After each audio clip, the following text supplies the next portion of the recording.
السلام علیکم ناظرین، میں محمد اسلم حسین سیاست کی عالمی خبروں میں آپ سب کا استقبال کرتا ہوں۔ امریکی صنعت کار ایلن مسک نے کم پیدائش کی شرح کی وجہ سے جرمنی سمیت یورپ کے مکمل طور پر غائب ہونے کا خدشہ ظاہر کیا ہے۔ ایلن مسک نے social media platform X پر لکھا، جرمنی اور یورپ بہت کم پیدائش کی شرح کی وجہ سے شدید بحران میں جا سکتے ہیں، ان کے مکمل طور پر غائب ہونے کا بھی خطرہ منڈلا رہا ہے۔ یہ بات قابل ذکر ہے کہ ایلن مسک نے پہلے بھی کئی موقعوں پر آبادیاتی مسائل پر لوگوں کی توجہ مبذول کرائی ہے۔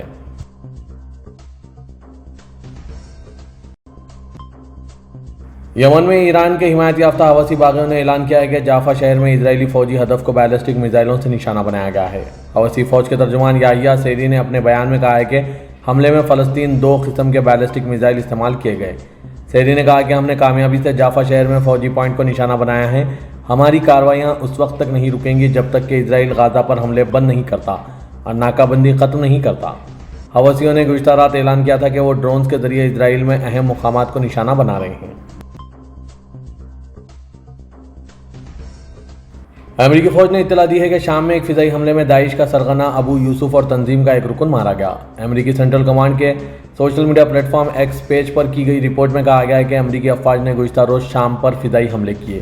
پوسٹ میں لکھا گیا ہے کہ شام کے دیر الزور علاقے میں سینٹر کام فورسز کے فضائی حملے میں داعش کا سرغنہ ابو یوسف اور تنظیم کا ایک رکن مارا گیا۔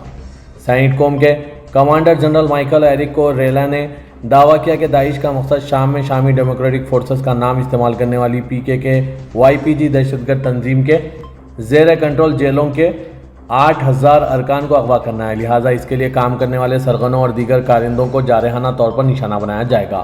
یہ بھی نوٹ کیا گیا کہ یہ حملہ ایک ایسے علاقے میں کیا گیا جو پہلے شامی حکومت اور روسی دستوں کے زیر کنٹرول تھا۔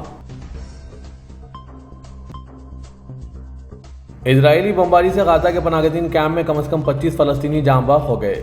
آج اسرائیلی فوج نے یہ بمباری جبالیہ و دیگر علاقوں میں کی ہے۔ طبی اہلکاروں کے مطابق جبالیہ میں ایک ہی خاندان کے 10 افراد ایک اسرائیلی بمباری کی وجہ سے جاں بحق ہو گئے۔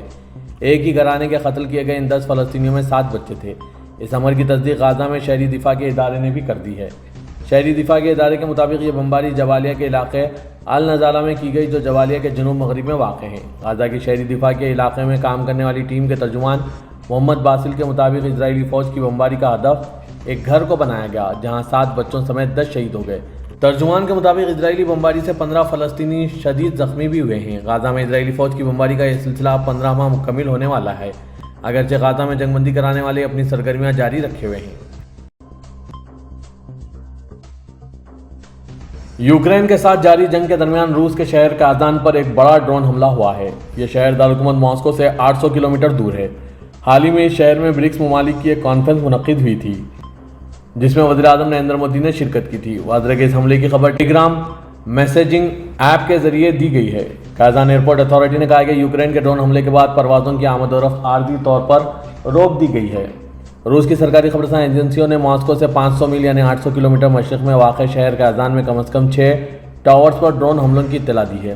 ٹاس ایجنسی نے کہا کہ 8 ڈرون حملے ریکارڈ کیے گئے ہیں جن میں سے 6 سوسائٹی کے ٹاورز پر ہوئے ہیں۔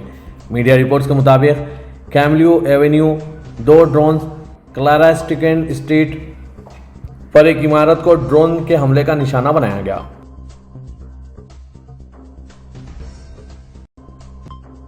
کویت میں ہندوستانی کمیونٹی نے وزیر اعظم ہند نریندر مودی کا پرجوش استقبال کیا جب آج ہفتے کی دوپہر نریندر مودی کویت سٹی میں اپنے ہوٹل پہنچے، جس کے فوراً بعد وہ خلیجی ملک میں اپنے تاریخی 2 روزہ دورے کا آغاز کیا جو کسی ہندوستانی وزیر اعظم کا 43 سالوں میں یہ پہلا کویت کا دورہ ہے۔ وزیر اعظم نریندر مودی سے گرم جوشی سے ملاقات کرنے والوں میں ایک 101 سالہ منگل سائن ہانڈا بھی شامل تھے جو ایک سابق انڈین فارن سروس یعنی IFS افسر ہیں جو اب کویت میں مقیم ہیں اور کویت، برطانیہ، عراق، چین، ارجنٹائن اور کمبوڈیا میں خدمات انجام دے چکے ہیں۔ تقریباً 4 دہائیوں قبل وہ ریٹائرمنٹ سے پہلے ان ملکوں میں خدمات انجام دی۔ PM مودی نے نہ صرف ہانڈا کے ساتھ مبارکباد کا تبادلہ کیا بلکہ ان کے اہل خانہ کے ساتھ تصاویر بھی بنوائی۔ ہانڈا کی پوتی شریا جوجا نے PM مودی کے لیے ایک پیغام پوسٹ کیا جس میں ان سے کویت کے دورے کے دوران اپنے دادا سے ملنے کی درخواست کی گئی تھی۔ آج ہفتے کو ایئر انڈیا ون میں سوار ہوئے ان سے عین قبل وزیر اعظم نریندر مودی جو نہ صرف ملک میں بلکہ پوری دنیا میں بڑے پیمانے پر پیروکاروں سے لطف اندوز ہوتے ہیں اور غیر ملکی دوروں کے دوران ہندوستانی تارکین وطن کے ساتھ اپنی مصروفیت کو ذاتی طور پر ملاقات کرنا پسند کرتے ہیں، انہوں نے جواب دیا اور یہ لڑکی کے دادا سے ملاقات کی۔ اطلاعات کے مطابق جرمنی کے شہر میگڈبرگ میں کرسمس مارکیٹ میں ایک شخص نے اپنی کار ہجوم پر چڑھا دی جس سے 2 افراد ہلاک ہو گئے۔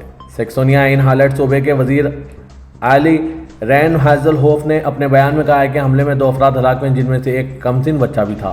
ہیزل ہوف نے بتایا کہ حملے میں 60 سے زائد افراد زخمی ہوئے جن میں سے کچھ کی حالت تشویشناک ہے۔ انہوں نے بتایا کہ حملہ آور کو حراست میں لے لیا گیا اور بتایا کہ سعودی عرب سے تعلق رکھنے والا حملہ آور ریاست سیکسونیا صوبے میں کام کرنے والا ڈاکٹر تھا اور 2006 سے جرمنی میں مقیم تھا۔ سعودی عرب نے جرمنی میں ہوئے واقعے کی سخت مذمت کی ہے جس میں متعدد افراد کچلے گئے ہیں۔ سعودی پریسیڈنسی کے مطابق سعودی عرب نے شہریوں کی ہلاکتوں پر افسوس کا اظہار کیا۔ وزارت خارجہ نے اعلامیہ میں کہا ہے کہ ہم کچلنے کے واقعے کی سخت مذمت کرتے ہوئے تشدد کی ہر صورت کو مسترد کرتے ہیں۔ سعودی وزارت نے کہا ہے کہ ہمیں ہلاکتوں پر انتہائی افسوس ہے اور لاحقین سے تعزیت کا اظہار کرتے ہیں۔ واقعے میں جو لوگ زخمی ہوئے ہیں ہم ان کے لیے جلد شفا یابی کی امید رکھتے ہیں۔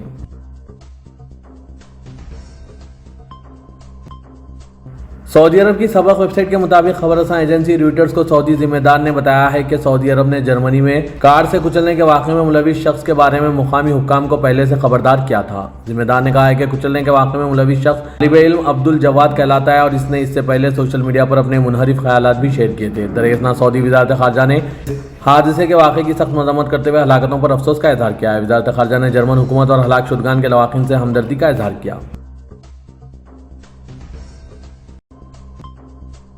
سعودی عرب کی روڈ سیکیورٹی فورسز نے کہا ہے کہ موسلا دھار بارش کے بعد الہدا روڈ ٹریفک کے لیے بند کر دی گئی۔ ویب سائٹ کے مطابق سیکیورٹی فورسز نے کہا ہے کہ جمعہ اور ہفتے کی درمیانی شب موسلا دھار بارش کے بعد لینڈ سلائڈنگ ہوئی ہے۔ مسافروں کی سلامتی کے لیے روڈ صاف ہونے تک دونوں طرف سے بند کر دی گئی۔ دوسری طرف محکمہ موسمیات نے کہا ہے کہ طائف، الہدا اور الشفا سمیت مکہ مکرمہ ریجن کے دیگر شہروں میں آج بھی بارش ہو رہی ہے جبکہ طائف میں شدید دھند ہے۔ محکمے نے کہا ہے کہ جدہ، رابعہ اور الشیبہ میں ہفتے کو بھی کہیں ہلکی اور کہیں درمیانے درجے کی بارش ہوئی ہے۔ محکمہ موسمیات نے کہا ہے کہ البہا، عسیر اور جیزان میں ابر آلود ہے اور ہلکی بارش کی توقع ہے۔ محکمے نے کہا ہے کہ ریاض اور مشرقی ریجن میں گرد آلود تیز ہوا چلے گی جس کے باعث حد نگاہ متاثر رہ سکتی ہے۔ سعودی وزارت خارجہ نے ایک بیان میں اقوام متحدہ کی جنرل اسمبلی میں منظور کی گئی قرارداد کا خیر مقدم کیا۔ قرارداد میں غزہ میں اسرائیل کی انسانی ذمہ داریوں کے حوالے سے بین الاقوامی عدالت انصاف سے مشاورت رائے کی درخواست کی گئی۔ 137 ممالک نے قرارداد کے حق میں ووٹ ڈالا جبکہ امریکہ، اسرائیل اور 10 دیگر ممالک نے اس کے خلاف ووٹ دیا ہے۔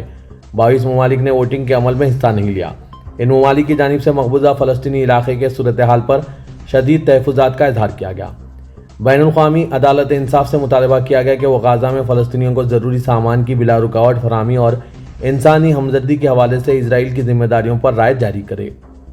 ناروے کی جانب سے پیش کی گئی قرارداد میں سعودی عرب، قطر، مصر اور اسپین سمیت متعدد ممالک کا تعاون شامل تھا۔